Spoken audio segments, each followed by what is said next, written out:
এই অনুষ্ঠানটির সহযোগী নিবেদক বার্নপুর স্টিল।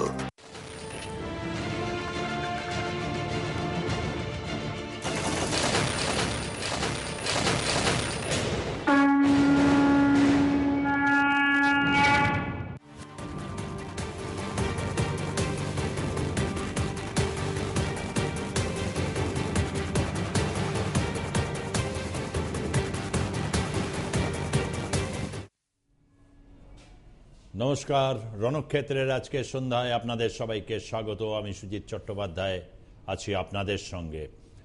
গোটা রাজ্য জুড়ে ভয়ঙ্কর বৃষ্টিপাত হচ্ছে এবং কলকাতা শহরে রেকর্ড বৃষ্টি হচ্ছে এবং নিম্নচাপের জেরে যা পরিস্থিতি, চারিদিকে জলে থই থই অবস্থা।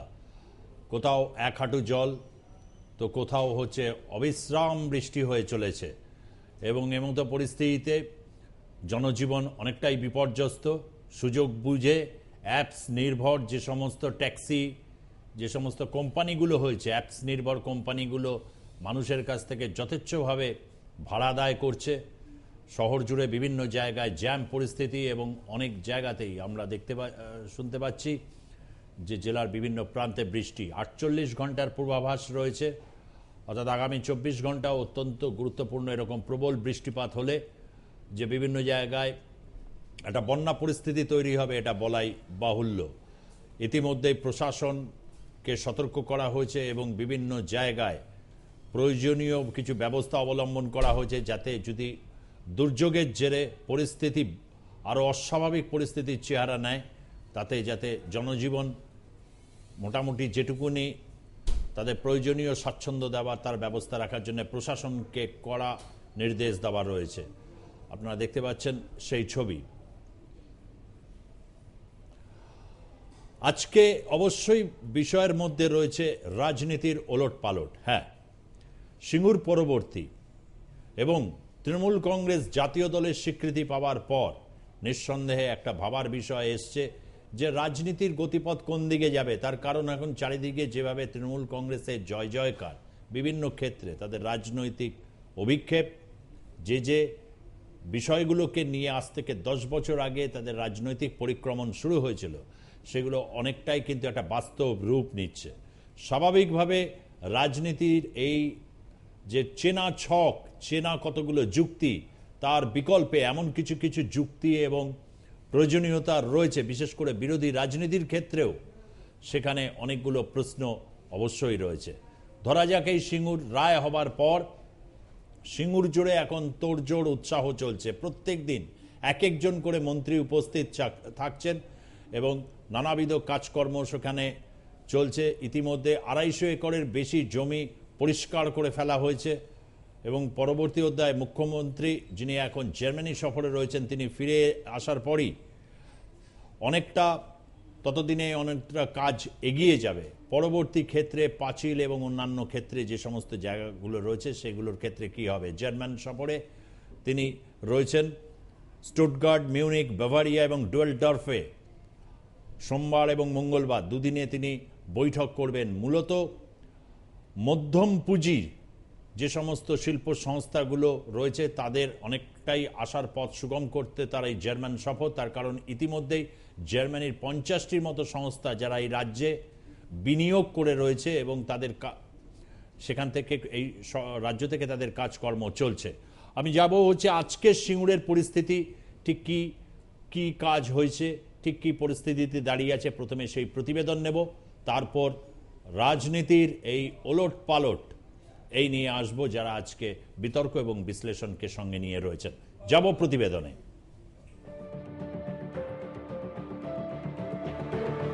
অনিচ্ছুক চাষিদের ক্ষতিপূরণের টাকা দেওয়ার জন্য নাম নথিভুক্ত করার কাজ শুরু করেছে হুগলি জেলা প্রশাসন। রবিবার ছুটির দিনেও নাম নথিভুক্তের কাজ হয় বেড়াবেড়ি পূর্বপাড়া ICDS কেন্দ্রে। বেড়াবেড়ি, খাসের ভেড়ি, গোপালনগর, বাজেমেলিয়া, সিংহের ভেড়ি এই 5টি মৌজার অনিচ্ছুক চাষিদের নাম নথিভুক্ত করার জন্য শিবির খুলেছে ভূমি অধিগ্রহণ দফতর। সোমবার সিঙ্গুর বিডিও অফিসে অনিচ্ছুক কৃষকদের নাম নথিভুক্ত করার কাজ শুরু হয়েছে।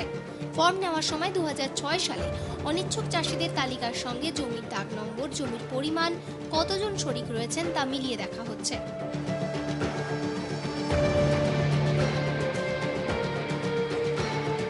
জমির জমি ফেরত পাবেন জেনে খুশি অনিচ্ছুক চাষিরা।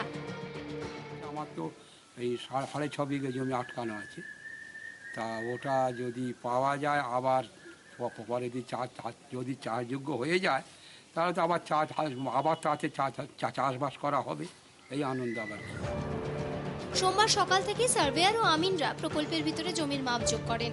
প্রকল্পের ভিতরে বসানো হয়েছে পুলিশ টাওয়ার। অন্যদিকে জেলা প্রশাসনের পক্ষ থেকে টাটা কারখানার গেটে এদিন নোটিশ টাঙানো হয়। নোটিশে লেখা রয়েছে, মহামান্য সুপ্রিম কোর্টের নির্দেশ অনুসারে কাজ শুরু হয়েছে, জমি ফেরতের কাজ চলছে, ওই এলাকার ভিতর বিনা অনুমতিতে প্রবেশ নিষেধ।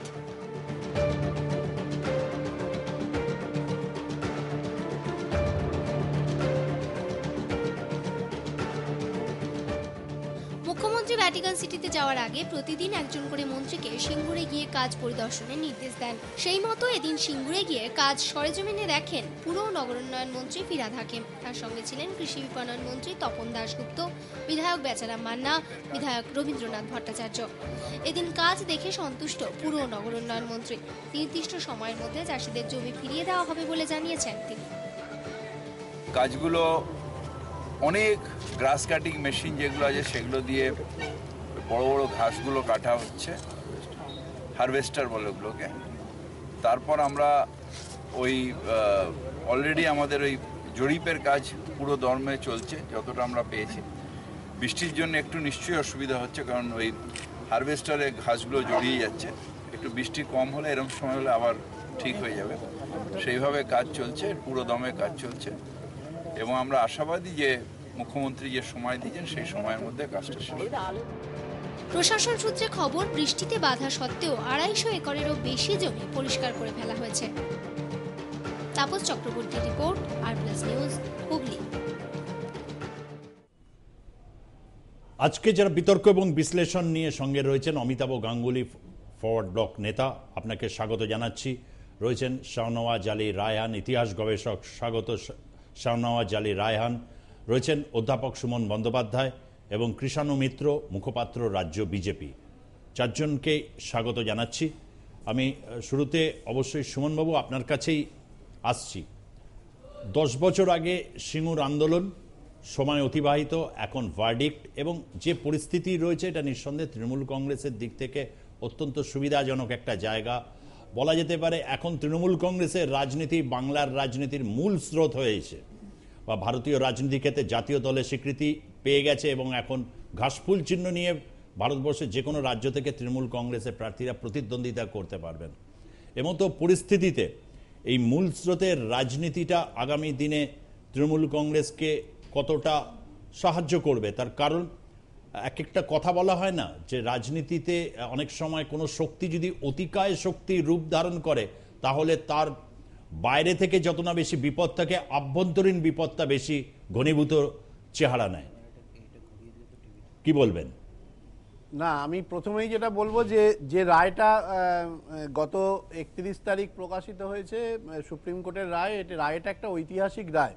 এবং আমি এটাও বলবো যে শুধু তৃণমূল কংগ্রেস এবং তৃণমূল কংগ্রেসের রাজনৈতিক সুযোগ সুবিধার এইটুকুর মধ্যে সীমাবদ্ধ না রেখে এর যে বৃহত্তর যে এফেক্টটা, সেটা আমাদের চিন্তা করা দরকার আছে। এটা অস্বীকার করলে হবে না যে ভারতবর্ষ তথা পৃথিবীর ইতিহাসে সিঙ্গুর আন্দোলন কিন্তু একটা অত্যন্ত গুরুত্বপূর্ণ মাইলস্টোন হিসেবে চিহ্নিত। এবং তারই পরবর্তী পদক্ষেপে আমরা দেখেছি যে রাহুল গান্ধীর মতো নেতাকে এই সিঙ্গুর আন্দোলনই ভাট্টা পটসালে টেনে নিয়ে যেতে বাধ্য করেছিল, বা 2013 ইউপিএ 2 আমলের যে জমি বিল, সেই জমি বিলে 80% অধিবাসী বা কৃষকের সম্মতিতে জমি অধিগ্রহণ করা হবে এই শর্ত বাস্তবায়িত হয়েছিল, বা 2015 সালে বারবার ধরে এনডিএ সরকারের তরফ থেকে যখন জমি বিল বা জমি অর্ডিন্যান্সের আকারে প্রকাশ করা হয় তখনও কিন্তু সেই জমি অর্ডিন্যান্সে জমি অধিগ্রহণের ধারা বলবৎ হলেও আলটিমেটলি কিন্তু সেটা বাস্তবায়িত হয়নি।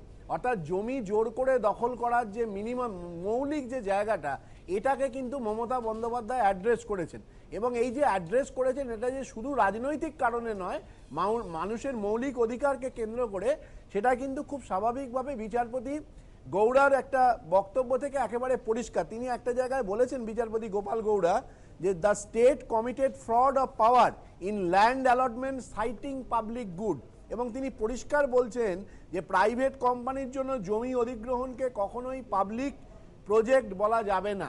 অর্থাৎ এই যে অবজারভেশন, এই অবজারভেশনের সূত্র ধরে কিন্তু মূল বিতর্কটাকে আমাদের চিন্তা করতে হবে যে, এবং তারা দেখেছেন যে তার আগে মানে ওনারা বলার চেষ্টা করেছেন যে জমি অধিগ্রহণ করার আগেই কিন্তু তদানীন্তন বামফ্রন্ট সরকার বুদ্ধদেব ভট্টাচার্য, নিরুপম সেনদের নেতৃত্বে তারা ঠিক করে ফেলেছিল সিঙ্গুরের ওই জায়গাটাই তারা 1000-এর মতো একর জমি তারা অধিগ্রহণ করবে, কারণ তার আগে খড়গপুরে অলরেডি 600 একর জমি টাটারা পছন্দ করেছিল।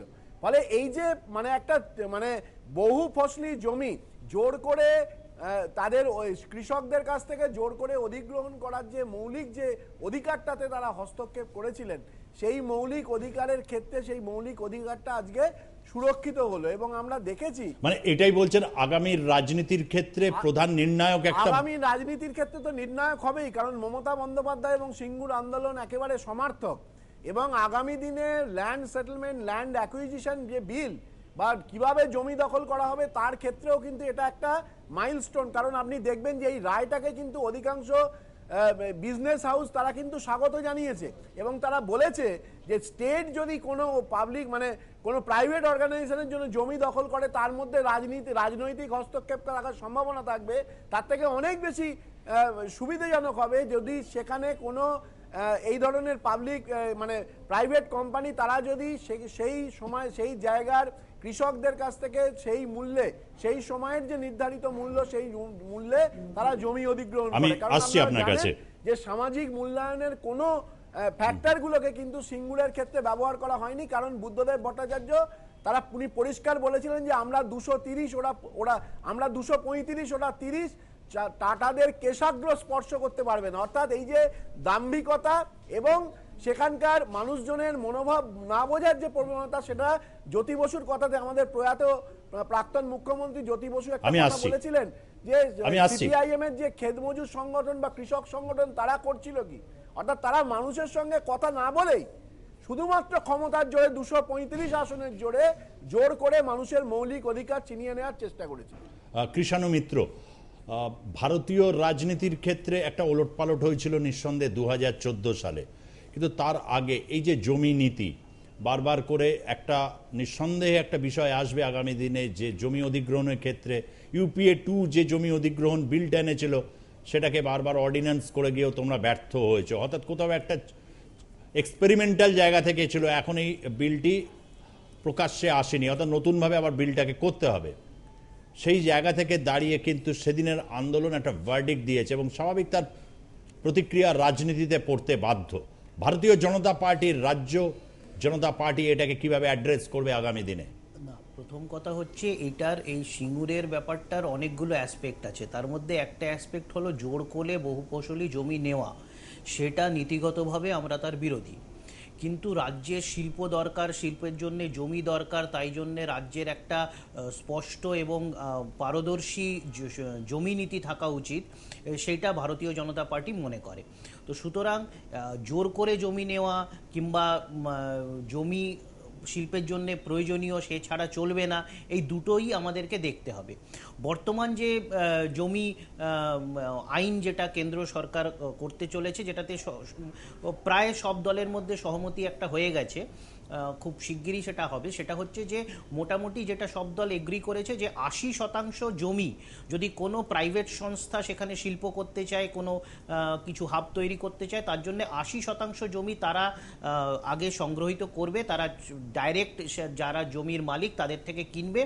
একবার যখন একটা সার্টেন এরিয়াতে 80% জমি কোনো প্রাইভেট এন্টারপ্রাইজ তারা নিজেদের উদ্যোগে তারা গ্রহণ করবে, তখন বাকি 20%-এর জন্যে এবার প্রশাসন ইনভলভ হবে। এর আগে এরকমভাবে জোর করে নেবেন না। তার মানে একটা এলাকার 80% মানুষ যখন একটা প্রজেক্টে সাই দেবে, তখন মানে মেজরিটি, যেটা আমাদের গণতন্ত্রের ভিত, যে মেজরিটি যেটা বলবে সেটাই হয়, এখানেও ওইটাই করা হচ্ছে। তার মানে সিঙ্গুরের জমি আন্দোলনটা এই ক্ষেত্রে প্রভাব ফেলছে? না, সিঙ্গুরের জমি আন্দোলনে ভারতীয় জনতা পার্টি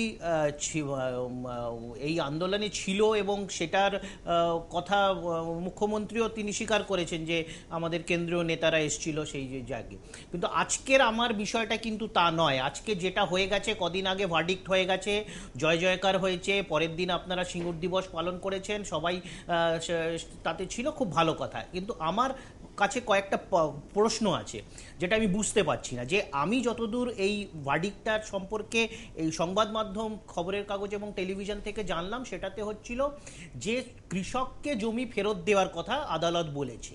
তো কৃষককে জমি যেটা আপনি ফেরত দেবেন, সেটা নিশ্চয়ই কৃষকের কাজ করার উপযুক্ত জমি আপনি ফেরত দেবেন। তো কৃষক যদি সেখানে চাষবাস না করতে পারে, সেই জমি নিয়ে কি করবে? তার জন্য একটা অবজারভেশনের একটা অংশতে বলা হচ্ছে যে যদি এই বর্তমান জমিটি সেটা যদি চাষের জন্য যোগ্য না থাকে, তাহলে কাছের কোনো মৌজাতে সেই সমপরিমাণ জমি সেটা সরকার অধিগ্রহণ করে এই চাষিদের দেওয়া হোক। এখন যেটা আমরা আজকে যেই উদ্যোগ দেখছি, আপনারা যে মন্ত্রী শান্ত্রীরা ঘুরে বেড়াচ্ছেন, সেখানে তারা বলছেন ওই জমিটাই তারা ঘাস কাটছে, এই কাটছে, ওই কাটছে। এখন আমার বক্তব্য হচ্ছে, রাজ্য সরকার কি ঠিক করেছেন ওই জমিটাই ফেরত দেবেন? যদি এটা ঠিক করে থাকেন, তাহলে ওই জমিতে যাতে চাষ হয় সেই নিয়ে রাজ্য সরকার কি ব্যবস্থা করেছেন? বেশ, এই ব্যাপারে কিন্তু এখনো আমরা কোনো স্পষ্ট বার্তা কিন্তু প্রশাসন, রাজ্য সরকার থেকে পাইনি। শাহনওয়াজ, সিঙ্গুরে যে আজকে যে ঐতিহাসিক রায়টা এলো, এবং সিঙ্গুরে জমি আন্দোলনের যদি আমরা ইতিহাস দেখি, তবে দেখব যে সেখানে সিঙ্গুরের স্থানীয় লোক, বিভিন্ন মানবাধিকার কর্মী, ছাত্রছাত্রীরা বিশেষ করে, তারপর বিভিন্ন মানে বাইরের রাজ্য থেকে আগত বিভিন্ন মানবাধিকার কর্মীরাও, অনেকের অবদান আছে। এই সবাইকে একদিকে কোণাতে সরিয়ে দেওয়ার, একজন নেত্রীকে তুলে ধরে তার কৃতিত্ব নেওয়া, এটা কতটা নৈতিক, এটা নিয়ে আমার একটা প্রশ্ন আছে। অবশ্যই মমতা ব্যানার্জির একটা বড় কৃতিত্ব রয়েছে। মমতা ব্যানার্জি অনশন করেছেন, উনি নেতৃত্ব দিয়েছেন, সে জমি আন্দোলনের ক্ষেত্রে একটা বড় ভূমিকা পালন করেছেন। কিন্তু আমার মনে হয় কৃতিত্ব সকলেরই যাওয়া উচিত। তো এই ব্যাপারটা আমার একটু আপত্তি আছে, যেভাবে তৃণমূল কংগ্রেস এটাকে একটা পার্টি পলিটিক্সের ইস্যু বানিয়ে দিয়েছে।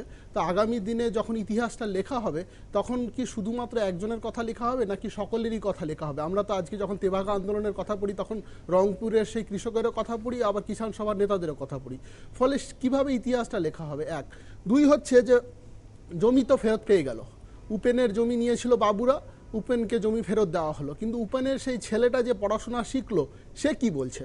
আমি আজকে দুপুরবেলা একটা নিউজ পোর্টাল পড়ছিলাম, নাম নিচ্ছি না, বাংলা নিউজ পোর্টাল, সেখানে ওরা ওইখানে গিয়ে একটা স্টোরি করেছে যে ওইখানকার দুটো শিক্ষিত যুবক, তারা বলছে যে জমি নিল না দিল আমাদের কোনো যায় আসে না, আমরা তো চাষটা করব না, আমরা চাকরি চাই। ফলে আবার অন্য একজন কৃষক বলছে যে এই 10 বছরে আমি চাষ করার মানসিকতা হারিয়ে ফেলেছি। আবার আরেকজন বলছে যে যে চাষ করতো তার ভাইটা সে মারা গেছে। ফলে এই যে বিভিন্ন জটিলতা, জমি দিয়ে দেওয়া হবে, আবার কালকে থেকে লাঙল পড়বে, এইভাবে তো ব্যাপারটা দেখলে হবে না, অনেকগুলো জটিলতা সেখানে আছে। ফলে জমি পেয়ে গেলে এটা একটা অ্যাচিভমেন্ট। এরপরে রাজ্য সরকার আজকে জাতীয় পার্টির স্বীকৃতি পেয়েছে।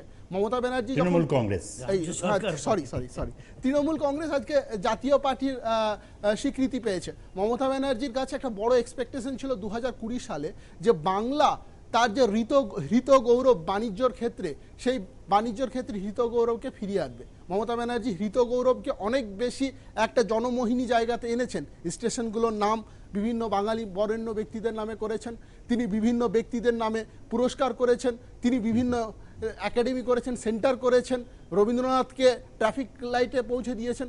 এত কিছু করার পর যদি বাণিজ্যে সেই স্বীকৃতিটা না আসে, বাংলার তো একটা হেরিটেজ ছিল, আমরা জানি যে বাণিজ্যে, কিন্তু সেই হেরিটেজ আস্তে আস্তে, বাংলার সেই গৌরব আস্তে আস্তে ফিকে হতে লাগে। তার বড় ইতিহাস আছে, আমি সেদিকে যাচ্ছি না। 1869 সালে যেদিন সুয়েজ খাল মানে খুলে দেওয়া হয়, সেই দিন থেকে আস্তে আস্তে কলকাতার ভাগ্য কিছুটা হলেও ম্লান হতে থাকে এবং বম্বের ভাগ্য আস্তে আস্তে বিকশিত হতে থাকে। এবং 1911, তারপর আস্তে আস্তে স্বাধীনতা পরবর্তী সময়ে 70-এর দশকে আমরা দেখলাম যে কি করে সিপিএমের একটা আদর্শগতভাবে একটা যে মানে একদর্শী ভাব, যে আমরা পুঁজিবাদীর সঙ্গে, পুঁজিদের সঙ্গে কি ব্যবহার করব, কিভাবে যাব, এই যে দ্বিধাদ্বন্দ্ব প্রথমে কাজ করলো, তার সঙ্গে একটা জঙ্গি ট্রেড ইউনিয়নিজম, তার সঙ্গে কাজ করছে বন্ধ, তার সঙ্গে কাজ করছে বাণিজ্য অনুকূল পরিবেশ না হওয়া। মমতা ব্যানার্জির ক্ষেত্রে আমরা দেখছি যে না কোনো ক্লিয়ার ভিশন আছে, না কোনো ক্লিয়ার পলিসি আছে, না কোনো মানে মিনিয়েচার যে ট্রেন্ডগুলো, ছোট ছোট বিজনেসের প্রজেক্টগুলো নেওয়া হচ্ছে, শিলিগুড়ি বলুন, আসানসোল বলুন, বারুইপুর বলুন, কিন্তু আজকে যে বৃহৎ শিল্প, বড় বড় যে শিল্পগুলো দেখুন, এই এতে আপনি যে 6টা শিল্পের যে থিম্যাটিক প্রজেক্ট রাজ্য সরকার ঘোষণা করেছে, শিলিগুড়ি, বোলপুর, আসানসোল, কল্যাণী, হাওড়া, এইসব জায়গাতে, এগুলো 50 থেকে 127 একরের মধ্যে সীমাবদ্ধ। আপনি গুজরাটে যান, সেইখানে যে Gujarat international finance take city করা হয়েছে, সেটা 886 একরের ওপর। আপনি কর্ণাটকে যান, শুধুমাত্র মাইসোরে যে ইনফোসিসের প্রজেক্ট, সেটা 337 একর। তো এই যদি হয় বৃহৎ শিল্পের আকার, আর এখানে যদি রাজ্য সরকার 50 থেকে 107 একরে সীমাবদ্ধ থাকে, আর তার মধ্যেও আবার যদি এতগুলো জমি জটিলতা, তারপর মানে এক একটা ডিসকাশনের তো জায়গা নেই। আজকে হকার পলিসি দেখুন, আজকে আপনার রাস্তা বড় করতে হবে, ট্রান্সপোর্টেশন সমস্যার সমাধান না করে তো আপনি বড় বড় পুঁজিপতিদের ডাকতে পারবেন না। আজকে NH-34 আপনি যদি বারাসাত থেকে বালুরঘাট পর্যন্ত যান, কতটা জায়গাতে আপনাকে আটকাতে হবে, রাস্তা বেশ, তৈরি হয়নি। অনেকগুলো দিক রয়েছে, তবে এটা নিশ্চয়ই শাহনওয়াজ মানতেই হবে যে এই বক্তব্যগুলো জোরালোভাবে এখন আনতে হচ্ছে একটাই কারণে, যে রাজনীতির যে পরিভাষাটা কিন্তু তৃণমূল কংগ্রেস বদলে দিয়েছে, অস্বীকার করা যায় না। তৃণমূল কংগ্রেসই এখন আসল সমাজতান্ত্রিক দল, সিপিএম এখন তো আর সমাজতান্ত্রিক দল নয়। আচ্ছা, কৃষ্ণ কিছু বলতে যাচ্ছে, আমি একটু অমিতাভর কাছে যা আশা হলো না একটা যোগ এই ফেসটা, আমি বিরতির পর অমিতাভকে দিয়ে শুরু করছি। আপনারা যে যার মানে খুব পোলেমিক্যাল জায়গা চাই, তার কারণ হচ্ছে রাজনীতির ওলট পালট। একটা বিরতি নিচ্ছি, বিরতির পর ফিরছি, সঙ্গে থাকুন।